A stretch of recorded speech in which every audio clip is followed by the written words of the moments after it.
என் குழந்தையே, இன்று இந்த நரசிம்மர் சொல்லக்கூடிய விஷயமானது நீ உலகமாக நினைக்கின்ற, நீ உயிராக நினைக்கின்ற, யாருக்காக வாழ்கிறோமோ என்று நீ நினைக்கின்ற உன்னுடைய பிள்ளையை பற்றியது. என் குழந்தையே, நீ பெற்ற பிள்ளையினுடைய மனதில் ஒரு மிக பெரிய குழப்பமான ஒரு சூழ்நிலை நிலவிக் கொண்டிருக்கிறது. சரியான முடிவு எடுக்க முடியாமலும், சரியான முடிவு எடுக்க தெரியாமலும் நீ பெற்ற குழந்தையானது அங்கே தவித்து கொண்டிருக்கிறது. மிகுந்த மன உளைச்சலில் இருந்து கொண்டிருக்கிறது. இந்த நேரத்தில் நீ பெற்ற பிள்ளைக்கு நீ உறுதுணையாக இருக்க வேண்டும். ஆனால் உன் பிள்ளையோ உன்னிடத்தில் இந்த விஷயத்தை பற்றி வெளிப்படையாக பேசிவிட முடியாமல் இருந்து கொண்டிருக்கிறது. எதையுமே உன் பிள்ளையினால் வெளிப்படையாக உன்னிடத்தில் சொல்லிவிட முடியவில்லை. ஏனென்றால் அப்படிப்பட்ட ஒரு விஷயம்தான் நீ பெற்ற பிள்ளையின் வாழ்க்கையில் நடந்து கொண்டிருக்கின்றது. என்ன நடக்கிறது என்று உன் அப்பா சொல்கின்றேன். இதனால் உனக்கு என்ன தீர்வினை காண முடியும் கண்டுபிடித்து விடு. உன் பிள்ளையின் வாழ்க்கை சரியாகிவிடும். நீ பெற்ற பிள்ளையினுடைய வாழ்க்கையில் ஒரு பிரச்சனை என்றவுடன் என் பிள்ளை மனம் பதறுகிறாய் அல்லவா? என் குழந்தையே, சட்டென்று மனமுடைந்து நிற்கிறாய் அல்லவா? என்னவோ ஏதோ என்று நீ யோசிக்கின்றாய் அல்லவா? அப்பா, எது எனக்கு நடந்தாலும் பரவாயில்லை, அந்த பிரச்சனைகளை நான் சமாளித்து விடுவேன். ஆனால் என்னுடைய குழந்தைக்கு ஒரு பிரச்சனை என்றால் அதை என்னால் சமாளிக்க முடியாது. என்னுடைய மனது அதை தாங்காது. அதனால் என்னவென்றாலும் உடனே சொல்லிவிடு என்று என் பிள்ளை நீ கேட்கின்றாய். உன்னிடத்தில் என்னவென்று உடனடியாக சொல்லிவிடுகின்றேன். அப்பா உன் மனதை காயப்படுத்தவோ அல்லது நீ படுகின்ற கஷ்டத்தை கண்டு ரசிக்கவோ வரவில்லை. என் பிள்ளைக்கு வாழ்க்கையில் ஒரு பிரச்சனை இருக்கிறது என்றால் அதை உடனடியாக சொல்லிவிட வேண்டும் என்று நான் வந்திருக்கின்றேன். உனக்கு இருக்கின்ற இந்த துன்பத்தில் இருந்து நிச்சயமாக உன்னை மீட்டெடுத்து விட வேண்டும் என்று வந்திருக்கிறேன். உன்னோடு நான் இருக்கின்ற இந்த நேரம், இந்த அப்பா உன்னை தொடர்கின்ற நேரம், உனக்கு நடப்பது எல்லாம் என்னவென்று நீ சரியாக உணரத்தான் வேண்டும். உன்னை தேடி வருகின்ற எல்லா விஷயங்களையும் நீ சரியாக புரிந்து கொண்டால் உனக்கு நடப்பது எல்லாம் என்னவென்று நிச்சயமாக உனக்கு தெரிய வந்துவிடும் அல்லவா? இந்த அப்பா அவ்வளவு எளிதில் எதையும் உனக்கு சொல்லிவிடுவதில்லை. இது உன் பிள்ளையை பற்றிய ஒரு விஷயம், உன் வாழ்க்கையில் நடந்து கொண்டிருக்கின்ற ஒரு விஷயம். இது தெரியாமல் நீ இருந்தாயானால் நாளை பிரச்சனை பெரிதாகும் பொழுது அதை உன்னால் சமாளிக்க முடியாமல் போய்விடும் அல்லவா? அதை எதிர்கொள்ளும் பொழுது அப்பா நமக்கு துணை இருக்கின்றார் என்று நினைக்கின்றோமே, நம் அப்பா இதை என்னவென்று நமக்கு சொல்லாமல் இருந்து விட்டாரே என்று சொல்லி நீ வருந்துவாய். என் மீது தான் கோபம் கொள்வாய். அதனால் தான் என்ன நடக்கிறது என்பதனை உனக்கு எடுத்து சொல்லிவிட இன்று நான் வந்திருக்கின்றேன். என் குழந்தையே, என்னவாகும் ஏதுவாகும் என்று எல்லாம் இந்த வாழ்க்கையை நினைத்து வருந்துவதை விட்டுவிட்டு முதலில் நம் பிள்ளைக்கு ஒரு பிரச்சனை என்றாலும் சரி, நமக்கு ஒரு பிரச்சனை என்றாலும் சரி, பதற்றப்படாமல் அதை எப்படி சமாளிக்க வேண்டும் என்று யோசிப்பதில் தான் புத்திசாலித்தனம். நாம் எடுத்தோம் கவித்தோம் என்று எந்த ஒரு விஷயங்களையும் செய்யும் பொழுது அது உன் பிள்ளையின் வாழ்க்கையே பாதிப்பிற்குள்ளாகிவிடும் என்பதனை நீ மறந்து விடாதே. அதனால் இப்பேற்பட்ட ஒரு சூழ்நிலை உருவாக நீயே காரணமாகி விடாதே. இந்த நேரத்தில் என்ன செய்ய வேண்டும், ஏது செய்ய வேண்டும் என்பதனை புரிந்து உனக்கு நடக்கின்ற எல்லா உண்மைகளையும் நீ சரியாக தெரிந்து கொண்டாயானால் இனி உன்னோடு நான் இருக்கின்ற இந்த நேரம் உன் வாழ்க்கையில் நடப்பது எல்லாம் உன்னால் நிச்சயமாக என்னவென்று சரியாக புரிந்து கொள்ள முடியும்.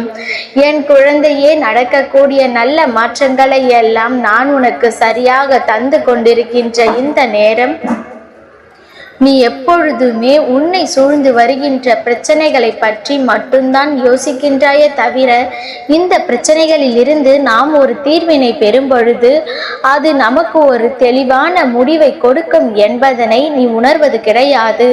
உன்னுடைய பிள்ளையின் வாழ்க்கையில் தான் ஒரு பிரச்சனை என்றாலும் நாம் அப்படியே விட்டு விடாமல் உன்னுடைய பிள்ளைக்கு மன தெளிவை கொடுக்கும்படி அல்லது உன் பிள்ளையின் மனதில் இருக்கின்ற விஷயத்தை தெரிந்து கொள்வதற்கான முயற்சிகளை தானே முதலில் செய்ய வேண்டும்.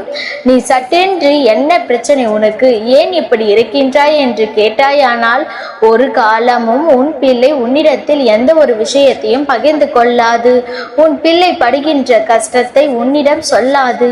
அதனால் எதுவென்றாலும் அமர்ந்து நம்முடைய பிள்ளைகளுக்கு நாம் ஒரு நண்பனாக இருந்து அவர்களிடத்தில் எல்லாவற்றையும் மெதுவாக கேட்டு தெரிந்து கொண்டு நாம் பெற்றவர்களுக்கு பெற்றவர்களாகவும் நண்பனுக்கு நண்பனாகவும் இருந்து அவர்களுக்கு நல்லதொரு ஆறுதலை எப்பொழுதும் கொடுக்க வேண்டும் என்பதை நீ மறந்து விடாதே.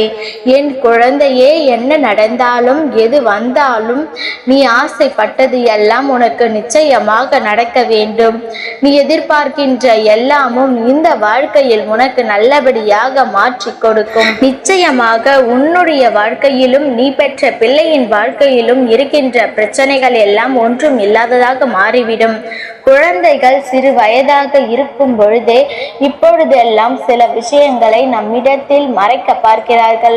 அப்படியானால் வளர வளர எந்த ஒரு விஷயத்தையும் யாரிடத்திலும் சொல்வதற்கு ஒரு பொழுதும் நினைப்பது இல்லை. அவர்கள் எதுவானாலும் தனக்குள்ளேயே போட்டு புழங்கி கொள்ளத்தான் நினைக்கிறார்களே தவிர தன்னுடைய பிரச்சனைகளுக்கு தானே தீர்வு காண வேண்டும் என்று தான் இருக்கிறார்களே தவிர ஒருபொழுதும் அவர்கள் அதை தன்னுடைய பெற்றோர்களிடம் பகிர்ந்து கொள்ள நினைப்பதில்லை. குறிப்பாக பெற்றோர்களிடம் மட்டும்தான் இவர்கள் பகிர்ந்து கொள்ள விரும்பவில்லை. ஏனென்றால் அவர்கள் பெரியவர்கள். நாம் சொல்கின்ற எதையும் அவர்கள் நிலையிலிருந்து தான் பார்ப்பார்கள். நம்முடைய நிலையிலிருந்து ஒரு பொழுதும் இவர்கள் பார்க்க மாட்டார்கள் என்று சொல்லி அவர்கள் மிகுந்த மன உளைச்சலில் இருந்து உன்னிடத்தில் எந்த ஒரு விஷயத்தையும் சொல்லிவிடாமல் நின்று விட்டார்கள் என்பது தான் உண்மை. சரி, இதுவரையிலும் நடந்து முடிந்தது எல்லாம் முடிந்ததாக இருக்கட்டும். இனிமேலாவது உன் பிள்ளையின் வாழ்க்கையில் இருக்கின்ற இந்த கஷ்டங்களுக்கு எல்லாம் ஒரு முடிவினை உன்னால் நிச்சயமாக கொடுக்க முடியும். என்ன நடந்தது, ஏது நடந்தது, எதனால் உன் பிள்ளையின் மனம் உளைச்சலில் இருக்கிறது, என்ன பிரச்சனை அவர்களுக்கு என்பதனை ஒரு நண்பனாக ஒரு தோழியாக நின்று அவர்களிடத்தில் பக்குவமாக கேட்டு நீ தெரிந்து கொள்ள வேண்டும். எந்த அளவிற்கு பக்குவமாக இவர்களிடத்தில் நடந்து கொள்கிறோம் அந்த அளவிற்கு அந்த பிரச்சனையிலிருந்து மீட்டு கொண்டு வர முடியும்.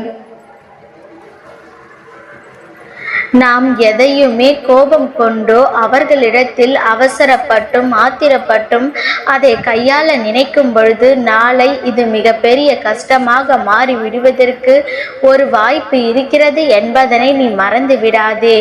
நடக்கக்கூடிய உண்மைகளும் உன்னை சூழ்ந்து வருகின்ற விஷயங்களும் எந்த நேரத்திலும் உன்னை சந்தோஷப்படுத்தும் என்பதனை நீ தெரிந்து கொள்ள தயாராக இரு. என் குழந்தையே, எதையும் தேடி இந்த வாழ்க்கையில் என் குழந்தை எதையும் தொலைக்காதே. உனக்கு வருகின்ற நன்மைகளை எல்லாம் நீ சரியாக பெற்றுக்கொள்ள எப்பொழுதும் தயாராக இரு. அப்பா சொல்வது போல உன் வாழ்க்கையில் இதுவரையிலும் நீ எத்தனையோ பிரச்சனைகளை சமாளிக்கும் பொழுதெல்லாம் பதறியதில்லை. உன் பிள்ளைக்கு என்றவுடன் பதறுகின்றாய் அல்லவா, அதுதான் உண்மை. உன் பிள்ளைக்கு அப்படியானால் எந்த ஒரு விஷயத்தையும் அவர்களிடம் பொறுமையாக கேட்டு தெரிந்து கொள்ள முயற்சி செய்ய வேண்டும். அவர்கள் ஒரு விஷயத்தை செய்கிறேன் என்று சொல்லும் பொழுது அது சரியில்லை என்று உன் மனதிற்கு பட்டதென்றால் அதை எப்படி கையாண்டு அவர்களை உன் வழிக்கு கொண்டு வர முடியுமோ அப்படித்தான் கொண்டு வர முடியுமே தவிர அதிகாரத்தாலும் ஆணவத்தாலும் அவர்களை உன் வழிக்கு ஒரு பொழுதும் கொண்டு வர முயற்சி செய்யாதே. நீ கோபத்தை வெளிப்படுத்தினால் அவர்களுக்கு உன் மீது வெறுப்புத்தான் வரும். நீ எப்பொழுதும் அவர்களிடத்தில் அதிகாரத்தையும் நான் உன்னை பெற்றவர், நாங்கள் உன்னை பெற்றவர்கள், நீ குழந்தை, நீ எங்களிடமா போக்கு காட்டுகிறாய் என்பது போதெல்லாம் அதிகார தோரணை அவர்களிடத்தில் காமித்தால் இது மிகப்பெரிய வெறுப்பாக மாறி எப்பொழுதும் எந்த சூழ்நிலையுமே எந்த ஒரு நன்மையும் செய்ய விடாமல் தடுத்து நிறுத்திவிடும் என்பதனை மறந்து விடாதே. என் குழந்தையே, உன்னை தேடி வருகின்ற இந்த வாழ்க்கை இதுவரையிலும் நீ பட்டது எல்லாம் போதும். இனி உனக்கு நடக்கக்கூடிய எல்லா விஷயங்களையும் நீ சரியாக புரிந்து கொள்ள வேண்டும். உன்னை தேடி வருகின்ற எல்லா விஷயங்களையும் நீ சரியாக உணர்ந்து கொள்ள வேண்டும். அப்பா சொன்னது உனக்கு நிச்சயமாக புரியும் என்று நம்புகிறேன். உன் குழந்தைக்கு ஒரு பிரச்சனை இருக்கிறது. அது படிப்பு சம்பந்தமாகவும் அல்லது தன்னுடன் பழகுகின்ற ஒருவர் அது படிப்பு சம்பந்தமாகவோ அல்லது தன்னோடு பழகுகின்ற யாரோ ஒருவரின் நடவடிக்கை சம்பந்தமாகவோ ஒரு மன உளைச்சல் இருந்து கொண்டிருக்கிறது. ஒரு சில பிள்ளைகள் தன்னுடைய படிப்பு சரியாக தனக்கு புரியவில்லை, தனக்கு எதுவுமே மண்டையில் ஏறவில்லை என்பது போன்ற ஒரு எண்ணத்தோடு இருந்து கொண்டிருப்பார்கள். என் குழந்தையை இது போன்று இருக்கின்ற மனநிலையில் மன உளைச்சலை கொடுக்கும். ஒரு பிள்ளைக்கு ஒரு விஷயம் வராது என்றால் நாம் அந்த விஷயத்தை அவர்களுக்கு கொஞ்சம் கொஞ்சமாக அவர்களின் மனதிற்குள் கொண்டு சேர்க்க வேண்டுமே தவிர அதை திணிக்க கூடாது. என் தங்கமே, எதிர்வரக்கூடிய நேரங்கள் இனி உனக்கு தரக்கூடிய சூழ்நிலைகள் எல்லாமே உன்னை பெருமகிழ்ச்சி படுத்தட்டும். அப்பா சொன்னது போல உனக்கு இப்பொழுது பதற்றம் வேண்டாம். இந்த பிரச்சனையிலிருந்து உன்னுடைய குழந்தையை நீ காப்பாற்று. அவர்களிடத்தில் எதையும் மனம் விட்டு பேசு. என்ன நடந்தாலும் நான் புரிந்து கொள்வேன், எந்த கஷ்டங்கள் வந்தாலும் நான் உன்னோடு இருப்பேன் என்று சொல்லி அவர்களுக்கு அந்த விஷயத்தை நீ சரியாக புரிய வைத்து விட்டால் அது போதும். நிச்சயமாக உனக்கு நடப்பது எல்லாம் நல்லதாகவே நடக்கும் என்பதனை நீ தெரிந்து கொள்வாய். உனக்கு நடக்கின்ற உண்மைகளை எல்லாம் நீ நிச்சயமாக என்னவென்று தெரிந்து கொள்வாய். நானிருந்து உன்னுடைய வாழ்க்கையில் உன்னுடைய ஒட்டுமொத்த மாற்றங்களையும் ஒரு சேர கொடுக்கிறேன் என்பதை தெரிந்து கொள். உன் அப்பா சொல்வது போல இனி என்ன நடந்தாலும் எது வந்தாலும் இனி உனக்கான ஒரு நம்பிக்கையை நீ உறுதியாக பெற்றுக்கொள்ள எப்பொழுதும் தயாராக இரு. அப்பா சொல்லக்கூடிய விஷயங்கள் உன்னை சார்ந்தது மட்டுமல்ல, உன் வாழ்க்கையும் இதில் தானே அடங்கியிருக்கின்றது. நம் வீட்டில் ஒருவருக்கு பிரச்சனை என்றால் ஒட்டுமொத்த குடும்பமே அமைதியாகி விடுகிறது அல்லவா? அதனால் இந்த நிலையை உணர்ந்து என்ன நடக்கிறது என்பதனை புரிந்து இந்த மாற்றங்களுக்கு எல்லாம் சரியான பதிலை கொடுத்து உன் பிள்ளையின் மன உளைச்சலில் இருந்து அவர்களை மீட்டு கொண்டு வா. நமக்கு எந்த கஷ்டம் வந்தாலுமே நம் வீட்டில் நம்மால் தெளிவாக சொல்ல முடியும். நம் வீட்டில் இருப்பவர்கள் நமக்கு சரியான ஆறுதலை கொடுப்பார்கள் என்பது உனக்கு புரிந்துவிட்டால் போதும். அது மட்டுமே போதும். உனக்கு எப்பொழுதுமே நல்ல விஷயங்கள் எல்லாமும் நடக்கும். உனக்கு எப்பொழுதும் இந்த அப்பாவின் ஆசீர்வாதங்கள் கிடைத்து கொண்டே இருக்கும். உனக்கான மகிழ்ச்சியை கொடுக்கும் என்பதனை நீ தெரிந்து கொள்வாய். என் குழந்தையே, அப்பா சொன்ன வார்த்தைகளை எல்லாம் நீ சரியாக உணர்ந்து கொள்ள வேண்டும். அப்பாவின் ஆசீர்வாதங்கள் என் பிள்ளைக்கு என்றென்றைக்கும் கிடைத்து கொண்டே இருக்கும். நல்லதே நடக்கும்.